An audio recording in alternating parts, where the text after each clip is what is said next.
Community stewards are deeply rooted in community vision and entrusted with generating community-led wealth. I really like the term community steward. One of the things that we really enjoy about the work that we do here is the fact that we have so many people doing so many different things that are focused on not only moving a certain project forward, like community gardening or identifying spaces and places to develop and repurpose for the use of the community, but they also have a shared vision of what Memphis can be like in the future if we all work collectively. The Real People's Fund is a $10 million community loan fund that is powered by Oakland residents, movement leaders, financial activists, and entrepreneurs who are focused on building collective wealth and power for small businesses. We do that by offering access to capital. We do that by offering culturally relevant and holistic business support. And we also do that by nurturing a community of small businesses in Oakland to build power together in our communities. We were invited to help fulfill a dream that the elders had, which was to regain the legal and the inherent and moral right to co-manage the Missouri River bioregion. The Yankton tribe is on the shores of the river and yet has no access, even buys its drinking water from a private company that takes the water from that river and sells it back to the community. And so what we've been able to do over the last 6 years is to support the Traditional Women's Society, the Brave Hat Society, the Treaty Committee, and the Yankton Sioux Business and Claims Committee. What we've been able to do is to build their capacity to lean into being sovereign, to put within the 21st century context how we must and can play our rightful role as caretakers of Mother Earth. We hear a lot of the stories of trauma around money in our communities. And so this is really a space also where we can get to explore some of those things together and have a chance to reimagine a world. What would it look like if the economy really loved Black people, really loved people of color? And we're getting to do that every day. This is a new stage of our work, is developing more of an economic side to the work. Before it was really about sovereignty and about traditional environmental knowledge. And now people are talking about why not? Why shouldn't we have our own fishery? Why shouldn't we have our own intake? And that it would be such an important element of nation building to have a fishery, intakes on the river, employ our people, and to restore in an official way the relationship with the river.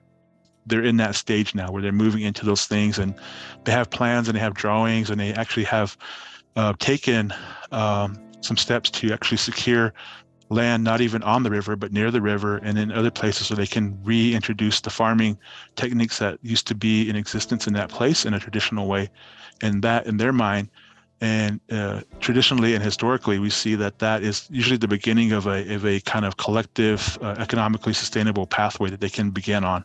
A lot of our work centers around, that notion and understanding that Black excellence has been in our community since its inception almost, but it's not being realized in today's economy. And so that fuels our fire to say, creativity is here.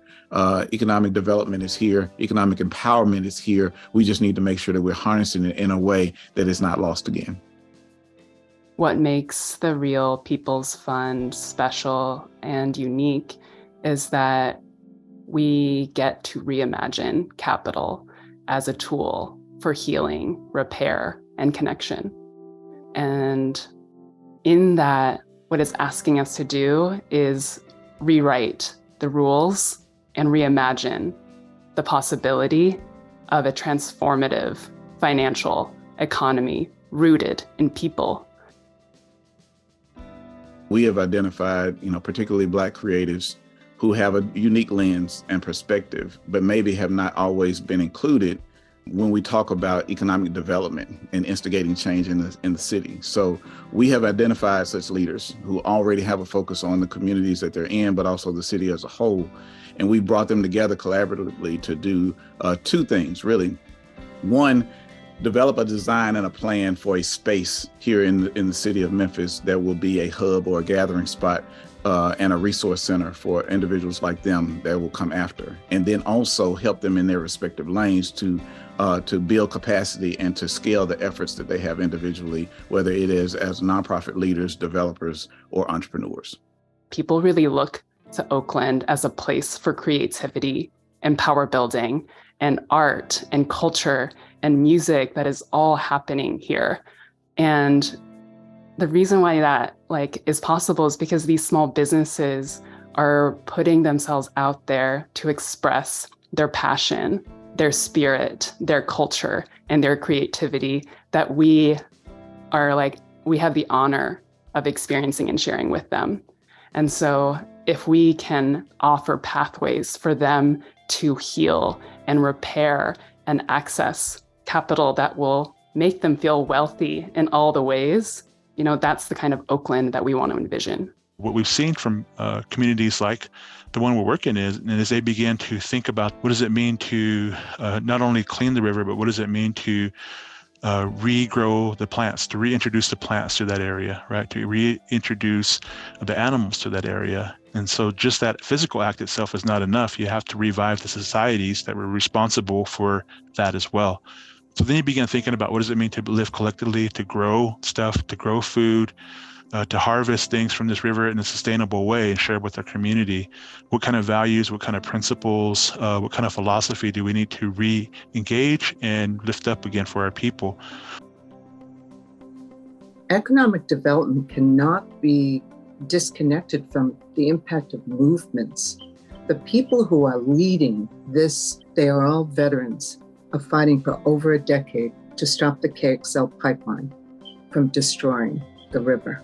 They're all the people who year after year fought, who educated the community, who delivered testimony to many different government hearings and state hearings, who interrupted the narrative of why protecting the aquifer, one of the largest inland aquifers in the country, was worth stopping that pipeline for. And they succeeded. Years of real commitment to building a movement that could win.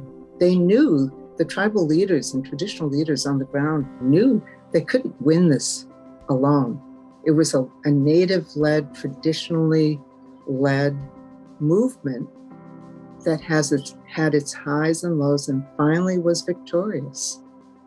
And I think that is kind of a snapshot of what many communities are like.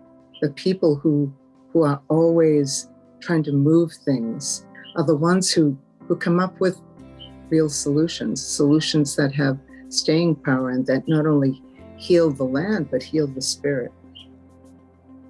Care is a really big pillar in our work, and how we think about how are we centering care to the people that we work with. What we're trying to do is uplift the stories of what is real about owning a business in Oakland, what feels hard, and where do we start from? How do we come into this work offering some sort of support and space where they can feel cared for, nurtured? And so building that power in our communities starts from the narrative power of our stories. One local effort that we were engaged in last year, we were a part of the local campaign for the Oakland Progressive Business Tax. It was Measure T. And we were able to organize entrepreneurs. We were able to offer town hall sessions, information sessions, training up folks on just how to learn about who their city council member is, what ways they can take action in their community, what ways that this measure would impact small businesses, so they can really feel engaged and empowered and have a voice in local policy. We actually were successful in that campaign, and so we earned another $20 million in Oakland City budget that we're going to be this year piloting a participatory budgeting process. So a chance for BIPOC entrepreneurs to really weigh in on how they see, how they want those funds directed. If I were to think about what advice we would share, what can we do to resource what's already happening and continue to uplift that magic? What's wanting to be birthed right now is coming through. What's wanting to get created is coming through. So just really trusting that intuition that that we and you have to lead, to continue community stewardship, to trust our just creative instincts and continue to build together. We want to always think forward and include all those that are affected by what we do and will be affected by what we do. So we know that won't be static. That's something that's going to always have an evolution to it. And we're not afraid of that evolution. And I think that creativity is what sparks that.